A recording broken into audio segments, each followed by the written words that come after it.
Kejadian pasal 15.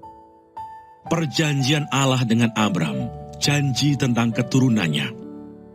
Kemudian datanglah firman Tuhan kepada Abram dalam suatu penglihatan. Janganlah takut Abram, akulah perisaimu, upahmu akan sangat besar.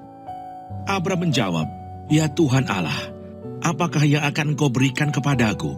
Karena aku akan meninggal dengan tidak mempunyai anak, dan yang akan mewarisi rumahku ialah Eliezer, orang Damsyik itu. Lagi kata Abram, engkau tidak memberikan kepadaku keturunan, sehingga seorang hambaku nanti menjadi ahli warisku. Tetapi datanglah firman Tuhan kepadanya, demikian. Orang ini tidak akan menjadi ahli warismu, melainkan anak kandungmu. Dialah yang akan menjadi ahli warismu. Lalu Tuhan membawa Abram keluar serta berfirman, coba lihat ke langit, hitunglah bintang-bintang. Jika engkau dapat menghitungnya, maka firman-Nya kepadanya, demikianlah banyaknya nanti keturunanmu. Lalu percayalah Abram kepada Tuhan, maka Tuhan memperhitungkan hal itu kepadanya sebagai kebenaran.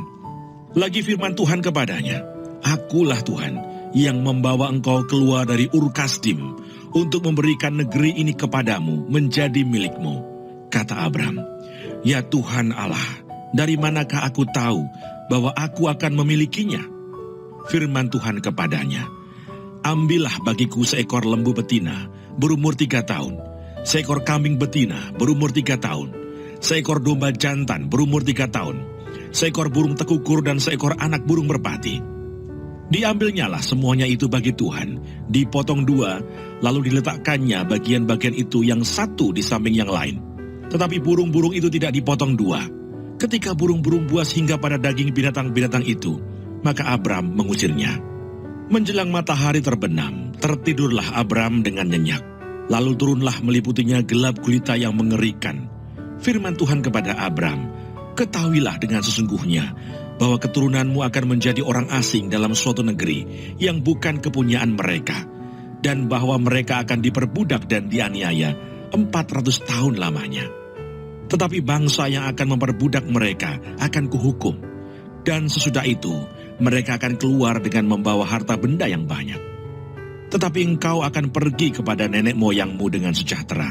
Engkau akan dikuburkan pada waktu telah putih rambutmu.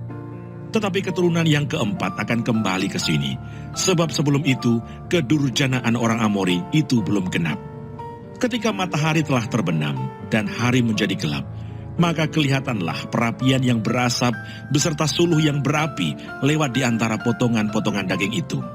Pada hari itulah Tuhan mengadakan perjanjian dengan Abram serta berfirman, kepada keturunanmu lah kuberikan negeri ini, mulai dari sungai Mesir sampai ke sungai yang besar itu, sungai Efrat, yakni tanah orang Keni, orang Kenas, orang Kadmon, orang Het, orang Feris, orang Refaim, orang Amori, orang Kanaan, orang Girgasi, dan orang Yebus itu.